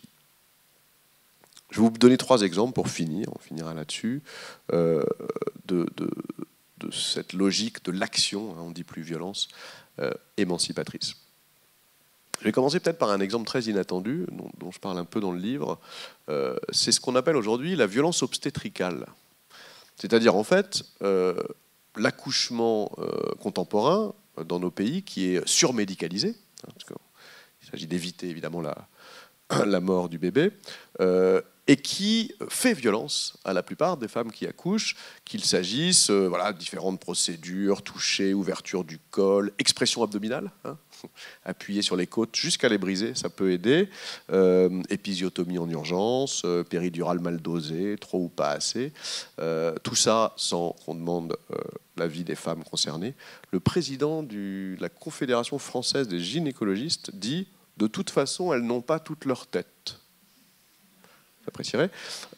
Voilà, plus la culpabilisation à chaque instant de ce très long processus, puisque on fait comprendre à la femme qui ne peut plus pousser puisqu'il y a une péridurale qu'elle est en train de mettre en danger la vie de son enfant.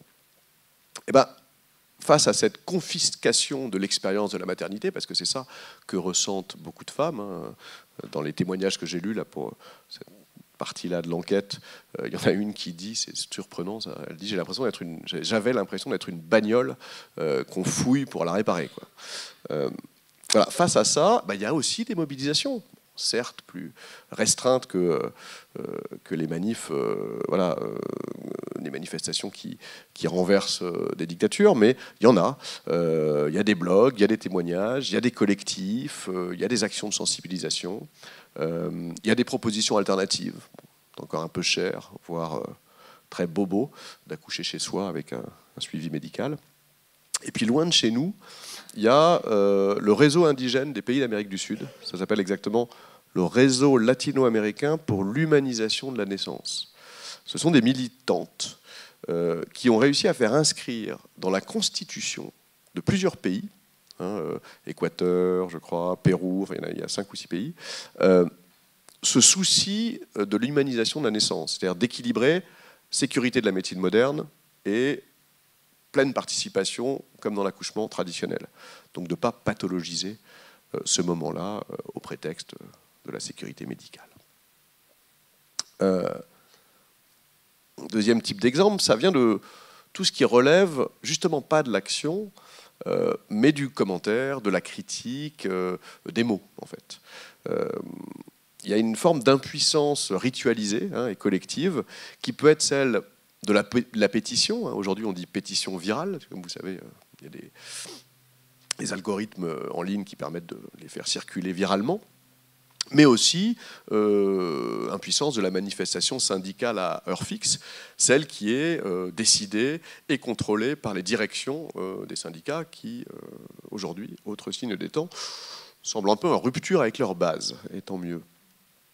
Tout ça donne l'impression qu'on n'y peut rien, qu'on se rassure dans le miroir déformant des héroïsmes de papier ou des rituels politiques ancestraux, qui, à force de ne rien changer, deviennent surtout des formes d'autisme politique, des petits rites d'auto-célébration. Depuis le temps que discuter dans la belle arène démocratique de la parole libre, depuis le temps que voter à date fixe pour celui ou celle qui promet des jours meilleurs, ou que signer un pamphlet courageux ou une pétition solennelle ne change rien, depuis le temps que les mots et les symboles ont moins d'effet sur les logiques en place, les logiques dominantes, qu'elles renforcent d'ailleurs, plutôt que les affaiblir, moins d'effet qu'une mouche sur le dos d'un mammouth, depuis ce temps-là, on devrait peut-être enfin passer à l'action. C'est précisément ce qui me semble la réflexion, la révélation qu'ont eu les nouvelles générations activistes aux quatre coins du monde. C'est dans cette logique-là qu'ils agissent et qu'ils écrivent d'ailleurs. Alors justement, ces luttes, pour finir là-dessus, pour finir sur un vent un peu plus optimiste que le cercle vicieux, dans leur diversité, sont à la fois locales, parce qu'elles sont toujours ancrées dans un sol, un territoire, et intégrales, c'est-à-dire qu'elles portent sur toute la façon de vivre, de penser, de respirer sur ce territoire. Elles sont donc territorialisées et pourtant sociales, c'est-à-dire surtout pas identitaires. Ça, c'est essentiel, parce que défendre un territoire, ça peut ressembler à l'essence communautaire, ou ça peut ressembler au retour à la terre, qui n'est pas exactement le propos ici.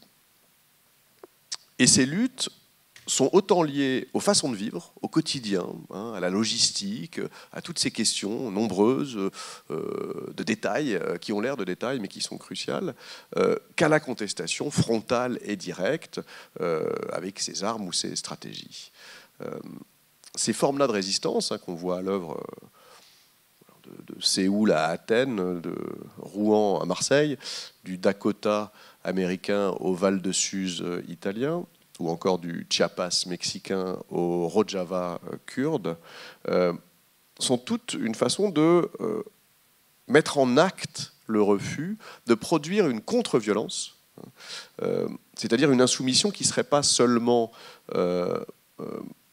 verbale, faite d'utopie et de compensation, mais qui serait intégrale, directe, quotidienne, et qui produit de fait, là où ça a lieu, là où ça tente d'avoir lieu, du soulagement, de l'autonomisation collective, une certaine gestion tous ensemble des pulsions, parce qu'il y a autogestion pulsionnelle dans les mouvements de contestation, et je peux vous dire que ce n'est pas simple.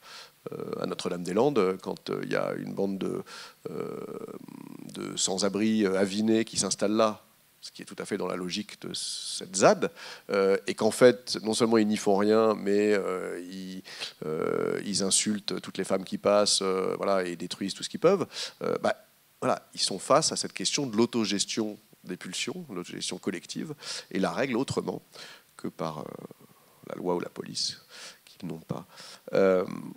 Donc tout ça, c'est aussi une façon de renouveler le répertoire des actions de lutte contre les dominants, si on peut les inquiéter. Autrefois, on disait faire peur aux bourgeois, ça n'est plus vraiment l'expression qui convient. En tout cas, il s'agit de se faire offensif et non pas simplement critique. Alors, où est-ce que tout ça a lieu? Je vous dis, ça peut être les fameuses ZAD, les zones à défendre, mais bien au-delà d'elles, tous les collectifs néo-ruraux de jeunes qui quittent les villes parce que c'est trop cher et qu'on n'a pas d'emploi et que c'est plus simple de vivre collectivement avec une organisation alternative dans un hameau abandonné. Ça a peut-être, ou ça a pu être Occupy Wall Street en Amérique, vous vous souvenez, il y a quelques années, en 2011. Mais en fait, ça dure sur la terre entière, dans plein d'autres endroits. Il y a des quartiers entiers de grandes villes qui, ayant été abandonnés par les services publics, se retrouvent largement autonomisés. On y organise collectivement l'aide aux vieux, l'aide aux malades, l'éducation, etc. On peut squatter durablement des bâtiments abandonnés là où les promoteurs immobiliers n'ont aucune ambition, on va dire. C'est bien sûr le mouvement des indignés, vous souvenez-vous, ce mouvement qui a au départ enflammé l'Espagne, puis le reste de l'Europe du Sud. Mais là, j'entends indigné vraiment pas seulement dans le sens dénoncer, s'insurger verbalement. Ça peut être, je l'ai dit, les autonomistes kurdes, mouvement de lutte essentiel car séculier dans ce monde principalement musulman, mais aussi bien les ouvriers chinois, ceux qui refusent les déplacements de millions d'ouvriers qui ont lieu en Chine sans qu'on le sache. Ces deux derniers mouvements, évidemment, promis à l'écrasement, hélas. Ça peut être les collectifs artistes lorsqu'ils se politisent, ça peut être les ONG lorsque leurs employés travaillent au quotidien auprès des pauvres et des migrants. Et ça peut être plus largement, beaucoup plus largement, chacun sait de fait, dès qu'on dit non, dès qu'on refuse, dès qu'on moque ou ironise sur l'injonction absurde qui nous est imposée, dès qu'on ralentit le rythme dans une société où tout doit être rapide, dès qu'on fraude ou qu'on esquive, ou simplement dès qu'on noue un lien avec un groupe de gens qui soit un lien de nature non économique, qui ne soit pas inspiré ou motivé par la logique comptable. Donc voilà tout ce qui résiste, et pas seulement en mots, mais en actes. Ça fait du monde. Et de fait, à toutes les époques, c'est toujours beaucoup plus de monde qu'on ne le croit et qu'on ne le dit. Parce que voilà, ça n'est pas une bonne nouvelle pour le pouvoir en place. Ces luttes, donc, dont je parle beaucoup trop vite, ont en commun, moi, ça qui m'intéresse par rapport à la génération révolue des années 60-70, elles ont en commun d'être des expériences de vie intégrales, où la forme d'existence compte autant que les actions qu'on peut opposer directement au système. Et c'est comme ça qu'il s'agit de reprendre la main. Ce n'est pas simplement dans une lutte hors sol à coups de grands mots d'ordre marxistes en majuscules. Voilà, on sait ce que ça a donné en France, où des normaliens à lunettes ont au mieux pu enlever dans un coffre de voiture un PDG qu'ils ont, je crois, libéré au bout de 2 heures. Voilà, ce type d'action, si c'est tout ce que la montagne de mots et de dogmes, tout ce dont elle peut accoucher, c'est vraiment une souris. Voilà, je vais m'arrêter, mais plutôt que conclure, je voudrais vous redire ici ce que j'ai dit pour commencer, qui est tout simplement, c'est vraiment une proposition de type conceptuel sur la violence, que avant de passer par les psychopathes ou les groupes haineux produisant la haine, ou même avant de passer par les champs de bataille ou par les armes à feu, la violence passe par nous, par nos subjectivités, par nos sentiments, par nos corps aussi, où elle s'inscrit beaucoup plus durablement que la marque physique qu'elle peut y laisser éventuellement. Elle passe aussi, la violence, par nos ambiances, nos atmosphères, nos règles, nos relations et nos façons d'être en relation les uns avec les autres. Et de ces façons-là, eh bien, elles durent beaucoup plus longtemps que par les baïonnettes ou par le poing dans la figure. Mais c'est aussi de ces façons-là qu'elle peut être enrayée, désactivée ou même retournée contre l'ennemi du moment qu'on le nomme et le désigne. Parce que si on joue et mène la lutte sur le terrain des armes et des lois, on a perdu d'avance. Je vous remercie.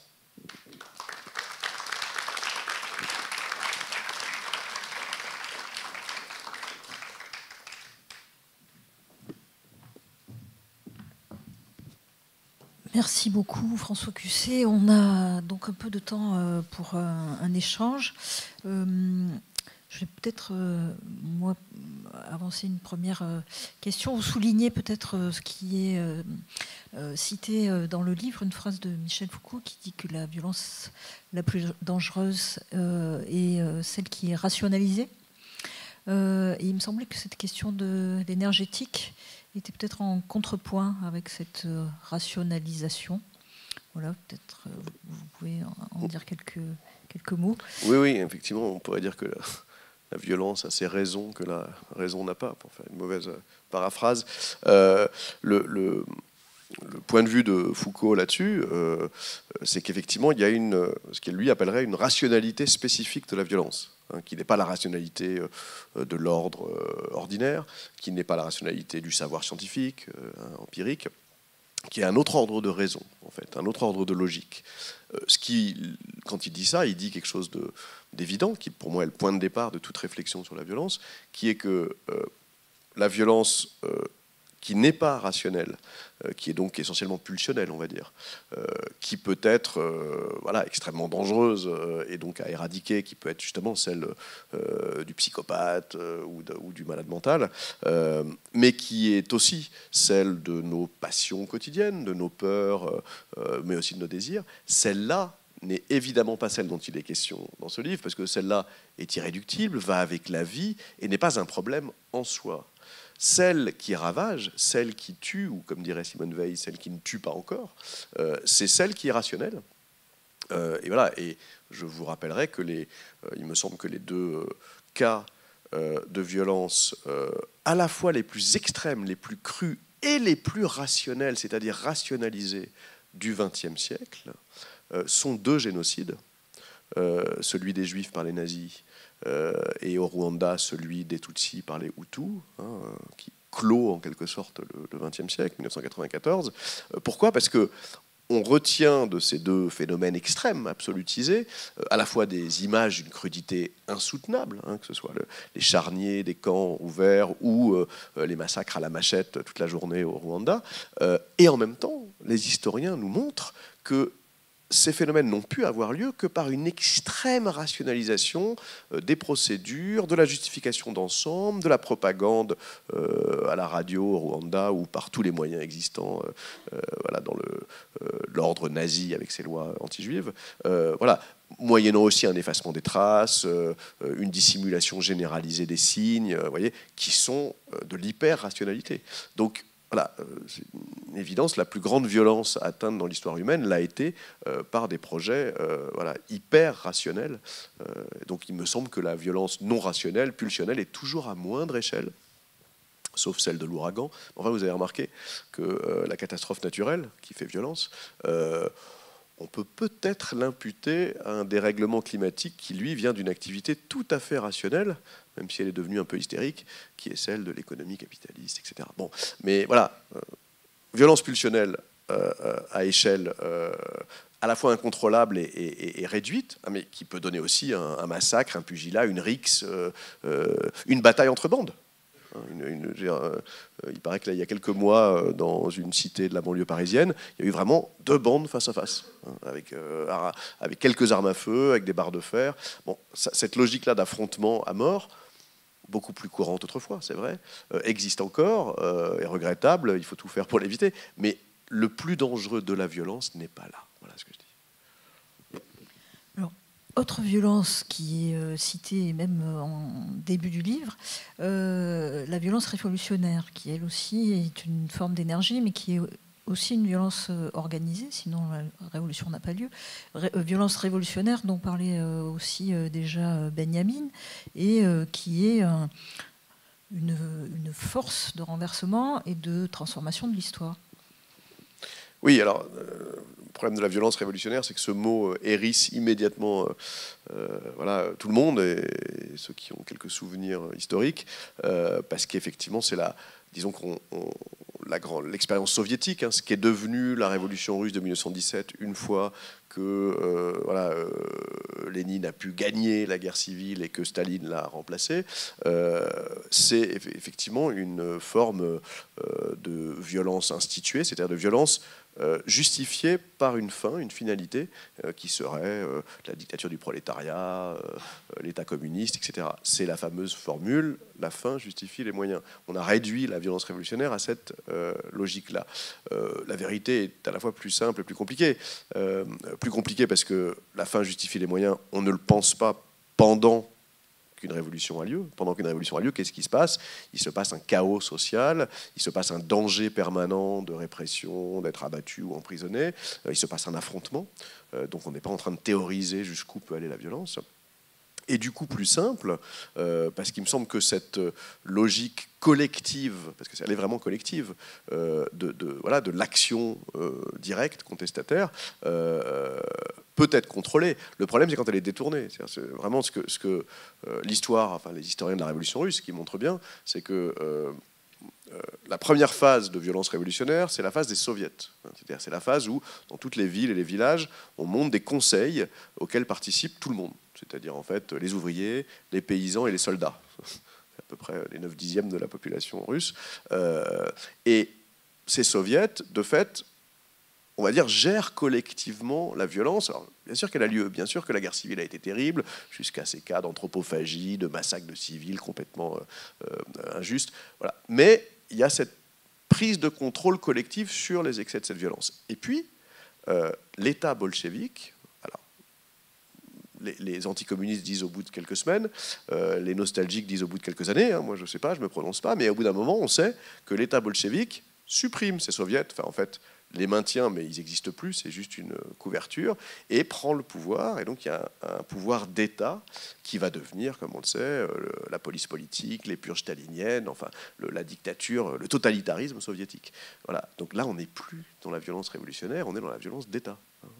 Voilà. La violence révolutionnaire du début, elle est liée aux circonstances. Elle est regrettable, mais encore une fois, comme je l'ai dit, ceux qui ont obtenu que des enfants ne travaillent pas dans des mines, voilà, ou même que les femmes aient le droit de vote,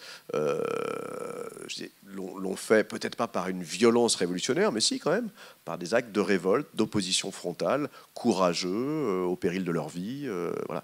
Et que c'est pas autrement que les choses avancent, me semble-t-il.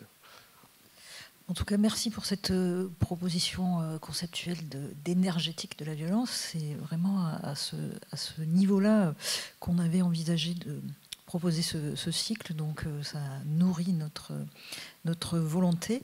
Est-ce qu'il y a des questions? On peut faire passer un micro, peut-être qu'il y en a déjà un.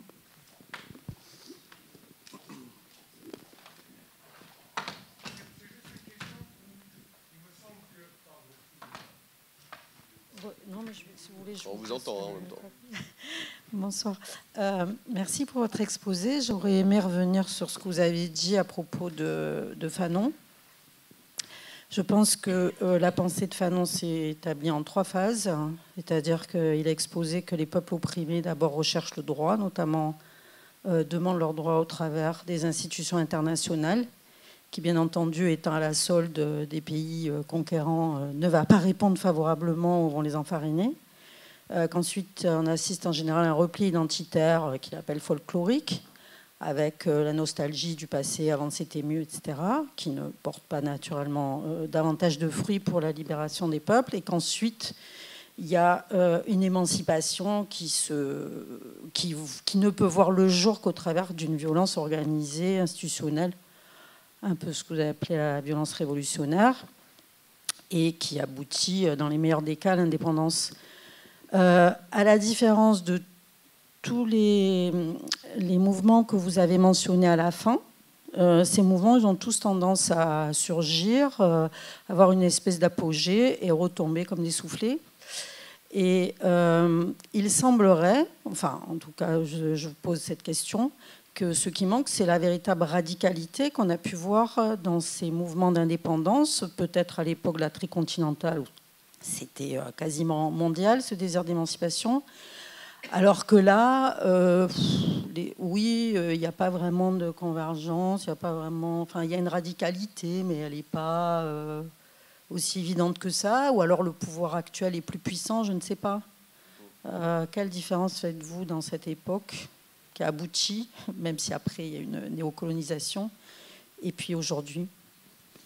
Merci pour cette intervention sur Fanon.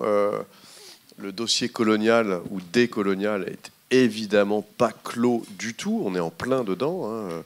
La plupart des tensions mondiales ou internes à chaque pays, hein, comme cette question dite de l'immigration chez nous, sont directement les conséquences de cette situation coloniale ou décoloniale, ou de cette décolonisation incomplète, on peut dire. Mais c'est pas ça le propos de Fanon.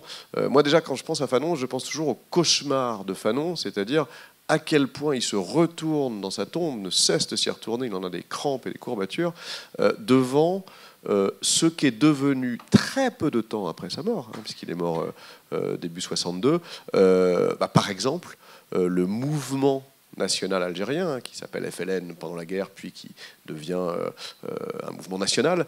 Et d'ailleurs, on peut généraliser au nationalisme séculier des pays arabes décolonisés. Qu'est-ce que c'est devenu ?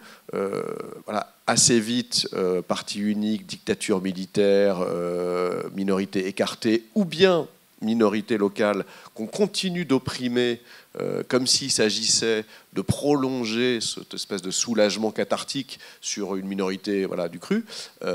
Et puis on connaît les phases plus récentes où on a un mélange de radicalisation religieuse et de retour des dictatures militaires. Bref, la production politique de ces luttes-là a été très vite bafouée, perdue, en fait, trahie. Donc voilà, moi je pense beaucoup à la mélancolie de Fanon, d'ailleurs qu'il exprimait dès ce livre, Les damnés de la Terre, puisqu'il avait bien conscience qu'une fois un mouvement de lutte décoloniale installé au pouvoir, il aura d'autres choses à gérer, des infrastructures, des fonctionnaires mécontents, une élection à venir, et qui risque de changer de tactique et de priorité. Donc ça, c'est une chose. Après, ce qui est un peu oublié dans les damnés de la Terre, c'est cette époque, en fait. Moi, je pense aussi à cette chose, c'est que les damnés de la Terre, c'est ce livre préfacé par Jean-Paul Sartre, Sartre, avec ses formules à l'emporte-pièce, il y en a des très fortes dans cette préface. Hein, quand on tue, dit-il, d'une balle de revolver un colon, on fait d'une pierre deux coups, c'est-à-dire qu'on tue l'ennemi et on libère en soi le colonisé qui ne l'est plus. Quoi. Bon, il y a des formules comme ça qui... Je pense que ces formules-là, les mots de Fanon dans Les damnés de la Terre, leur vaudraient aujourd'hui, très sérieusement, une incarcération pour incitation au soulèvement et au terrorisme, puisque, comme vous savez, les gens qui se trouvent embêtés par la justice pour ce genre de choses, c'est en fait parce qu'ils ont écrit ces choses-là, pas parce qu'ils les ont commises.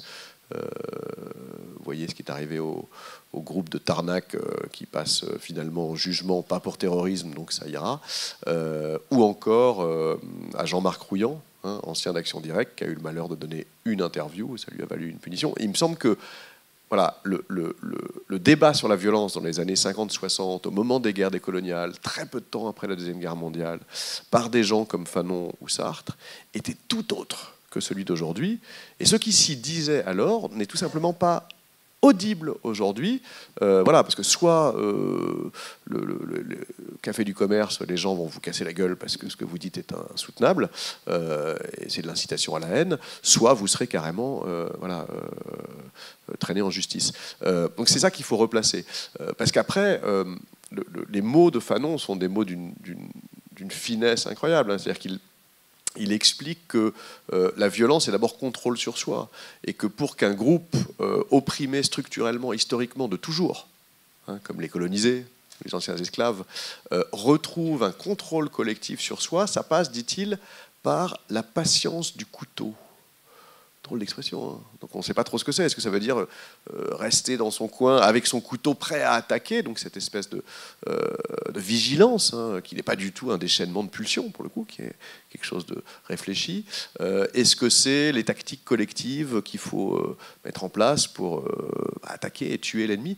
En tout cas, voilà, ces mots-là sont des mots, pour moi, de psychanalystes, de psychiatres, de militants engagés, mais c'est des mots inaudibles aujourd'hui.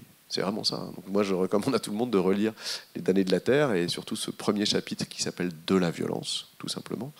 Et vous aurez l'impression que ça nous vient de la guerre de Troie, d'il y a longtemps, quoi. J'ai pas répondu, mais j'ai ajouté sur Fanon. Moi, j'avais une question. Ça marche? Oui.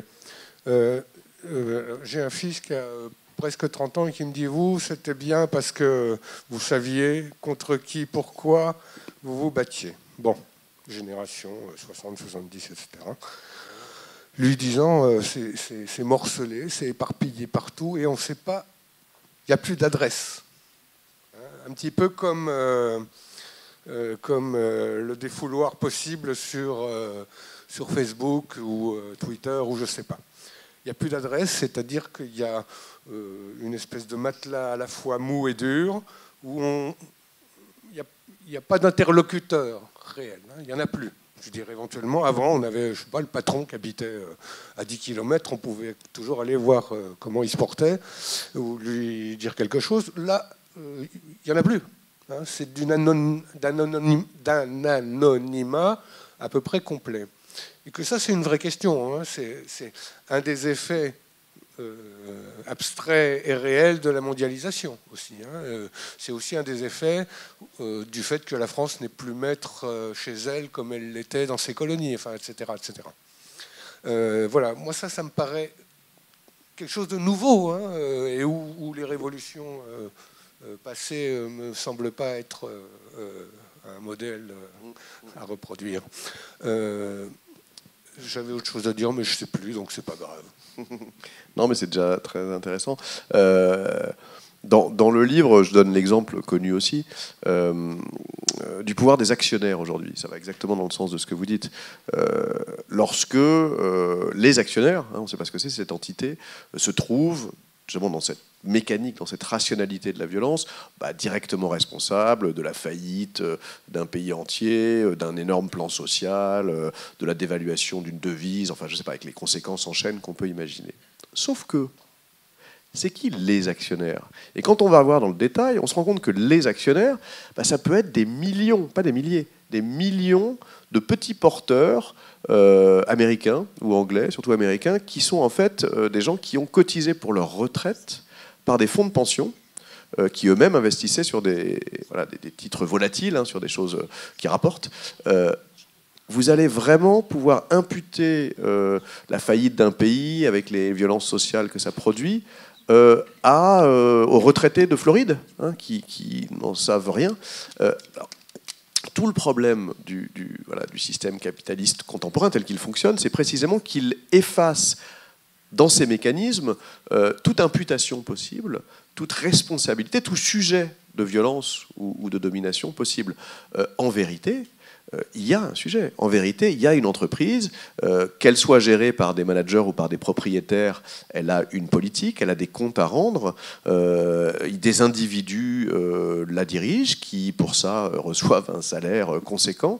Voilà. Il y a, qu'il s'agisse de violences économiques, de violences politiques ou de violences religieuses, des noms et des ennemis à désigner, nommément. Alors attention, pas à la vindicte populaire au sens simple du lynchage, parce que c'est pas ça qui fonctionne. Vous avez remarqué que depuis les années 70, on n'a plus jamais embêté, il ne s'agit même pas de leur tirer dessus, mais même de les brutaliser.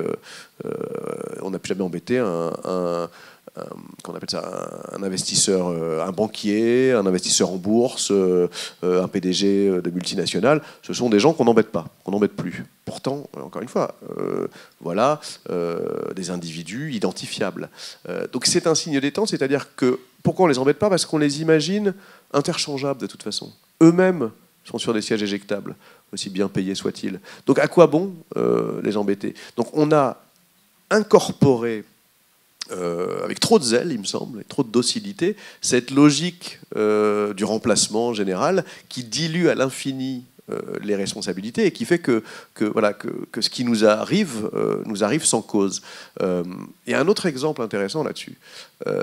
Vous vous souvenez de la chemise blanche du DRH d'Air France?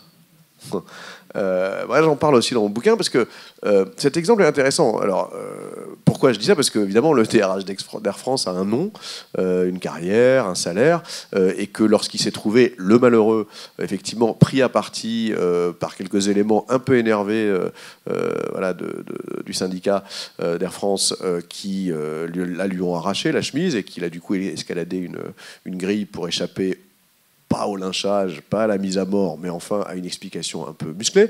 Voilà. On en a conclu qu'il y avait barbarie, violence gratuite de la part des militants syndicaux.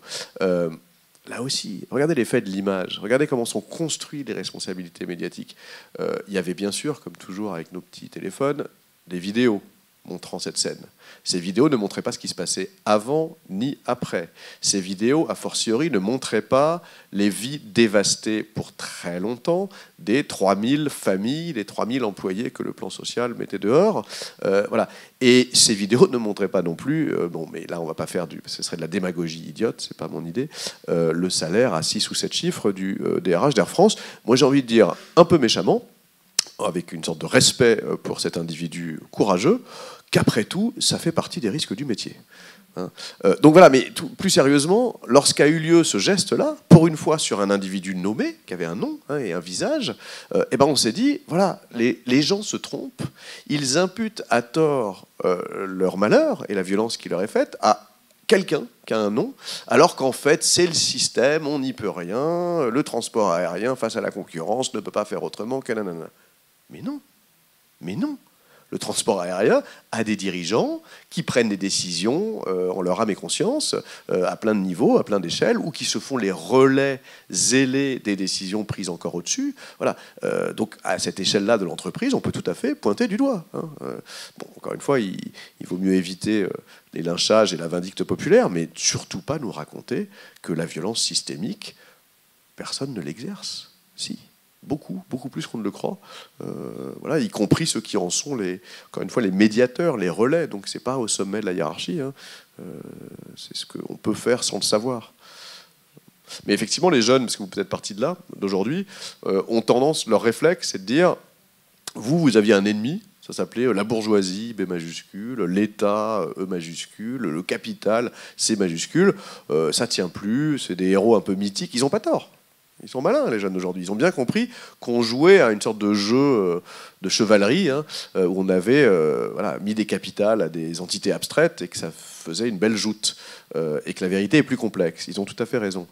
Mais pour autant, je peux vous garantir qu'il y a des jeunes de cette même génération d'aujourd'hui qui, eux, mettent des noms, pointent du doigt des gens, voire les embêtent directement, et ne succombent pas à l'illusion que tout ça serait sans cause, quoi. Est-ce qu'il y aurait une dernière question ?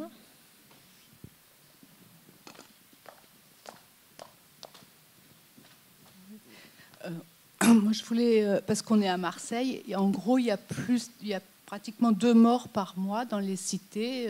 On appelle ça des règlements de compte, mais c'est quand même beaucoup la violence systémique, institutionnelle, qui a une part de responsabilité assez importante sur tous ces trafics qui entraînent des morts parce que le marché, il faut le répartir, etc., etc.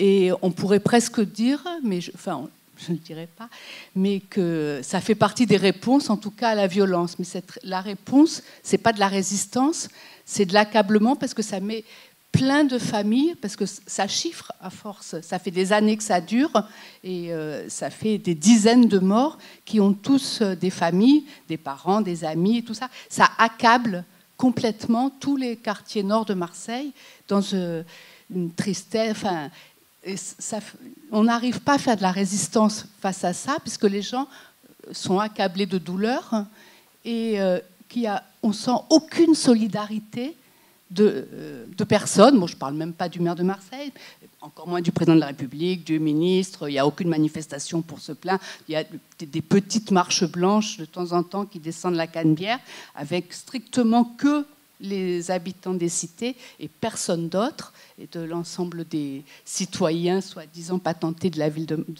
d'ici. Et on a l'impression que c'est face à la violence c'est pas de la résistance, c'est de l'accablement et c'est même de la division des gens qui devraient être solidaires. Et nous, on a eu en même temps des morts et en même temps Nuit debout et plein de conflits du coup parce qu'il n'y avait pas cohésion possible, convergence des luttes, on pourrait dire, de nos jours. Mais parce qu'il y avait trop de rancœur de la part des jeunes des cités qui étaient en train de vivre un drame et d'innocence joyeuse des gens de Nuit debout, qui étaient par ailleurs très très sympathiques, mais qui ne voyaient pas du tout comment être solidaires. Ils trouvaient que c'était un règlement de compte et que voilà quoi. Et donc comment... Enfin, je ne sais pas si vous avez la solution face à ça, mais en tout cas à Marseille, c'est très fort. Et bien sûr, il y a quand même la question l'éco-coloniale, parce que les jeunes insouciants et fort sympathiques, mais ils n'ont pas vécu la colonisation, même pas dans leur histoire familiale ou à peine, alors que, bien sûr, les jeunes des quartiers le vivent toujours. C'est-à-dire, on n'a même pas l'impression qu'on est en post-colonial, on est encore dans le colonial, puisque la rupture, les frontières sont là, quoi. Les camps sont là. Enfin, donc, voilà, il y a quelque chose de particulièrement douloureux dans cette ville sur ces questions de violence, quand même. Non, absolument. Là-dessus, je me ferais humble au sens où voilà, je ne les connais pas et les endure pas directement.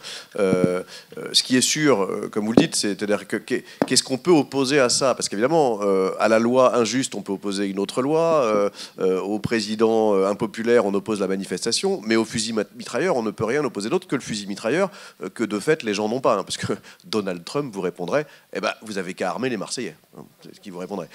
Donc, il va de soi qu'effectivement, là-dessus, il y a une impuissance collective et qui est désolante quand on voit effectivement les gens se diviser. Après, si on aborde la chose plus sérieusement, on peut faire ce que moi j'essaye dans mon livre de faire sur le terrorisme, on peut le faire sur ces histoires de règlement de compte et de trafic de drogue. C'est-à-dire contextualiser, comprendre d'où viennent ces phénomènes. Il y a plein de causes en jeu. Pourquoi est-ce que c'est toujours les mêmes qui tombent victimes de ces balles? C'est-à-dire des pauvres dans des quartiers pauvres. Et ça, c'est alors là, à l'échelle planétaire. C'est simplement que la France le connaît par des exemples comme ceux des quartiers nord de Marseille. Mais en fait, dans le reste du monde, c'est toujours les mêmes. Pourquoi? Parce que c'est la pratique du zonage qui en fait a modifié totalement les villes au XIXe siècle, à l'époque où les grandes villes sont apparues. La ville était un lieu de croisement et de brassage. C'était d'ailleurs ça son idéal humain, moi, que je trouve magnifique, qui était justement les riches et les pauvres tous ensemble. Bon, il y avait peut-être le palais, mais sinon... le zonage urbain, c'est une pratique de l'économie immobilière qui est que là, il y a des quartiers qu'on sacrifie pour plein de raisons, dans lesquels du coup l'immobilier sera moins cher, voire donné, et où on pourra chômer, être pauvre et s'entretuer. Et donc évidemment, très simplement, si ces règlements de compte avaient lieu dans les quartiers où habitent même pas les ministres ou les députés, mais le maire et ses adjoints, je pense qu'une solution serait trouvée assez rapidement. Donc première chose. Deuxièmement, et ça j'en parle aussi, il y a la prolifération des mafias et des organisations illégales, pas contre l'État, pas comme ennemis de l'État du tout. Alors attention, je déteste le complotisme, mais à la périphérie de l'évolution actuelle de l'État et de l'économie, comme une série d'acteurs économiques, certes infréquentables et avec des pratiques illégales, mais nécessaires à la fois à la survie économique de ces quartiers, à la fois au contrôle social de nos jeunesses, parce qu'il faut bien qu'ils se droguent pour ne pas être dans la rue, à manifester. Voilà. Donc vous voyez, il y a un... Alors on n'est pas en Amérique du Sud, hein, mais il y a un chercheur en sciences politiques qui a inventé une formule que je trouve très, très juste pour l'Amérique latine. Il dit ils ont inventé le gouvernement dans la violence. Le gouvernement dans la violence, ça veut dire, au lieu de gouverner contre ou malgré les mafias ou les groupes mafieux ou les groupes criminels comme ceux-là, en fait, vous gouvernez avec. Pas du tout officiellement, bien sûr que non. Hein, jamais. Il n'y a que dans les séries télé. Là, il y a assez mauvaise série Marseille. Là, justement, c'est dommage. C'est cette belle ville qui a fait. Enfin, moi, je sais pas. J'ai pas été convaincu par la série. Voilà, il n'y a que dans les séries télé qu'ils se serrent la main, les chefs mafieux et les adjoints du maire. Enfin, j'en sais rien, moi. Mais par contre, ce qui est sûr, c'est que la prolifération de cette économie-là et de ces acteurs économiques spécifiques à l'intérieur du système, même si c'est sur ses marges, est admise, nécessaire et secrètement encouragé. Voilà, ce serait ma réponse. Je propose que peut-être on puisse continue un petit temps de discussion. Le livre de François Cusset, Le déchaînement du monde, logique nouvelle de la violence, est en vente à la librairie du Mucem. Il y aura peut-être un temps de signature dans lequel on peut peut-être poursuivre la discussion. Je voudrais juste donner une petite note positive, c'est qu'on a vu quand même aux États-Unis, il y a une dizaine de jours, des jeunes gens manifester contre les armes et appeler à la pacification. Ça donne un petit espoir du côté de la jeunesse et des jeunesses dont vous avez... je ne parle pas assez fort. Et des jeunesses dont on a parlé un petit peu pendant cette séance. Merci beaucoup François Cusset. Merci à toute l'équipe du Mucem. La semaine prochaine, vendredi 13 avril, nous recevrons Michel Vievorka qui viendra parler de la notion de conflit. Et le titre de son intervention sera « Pour en finir avec la notion de post-conflit ». Merci beaucoup.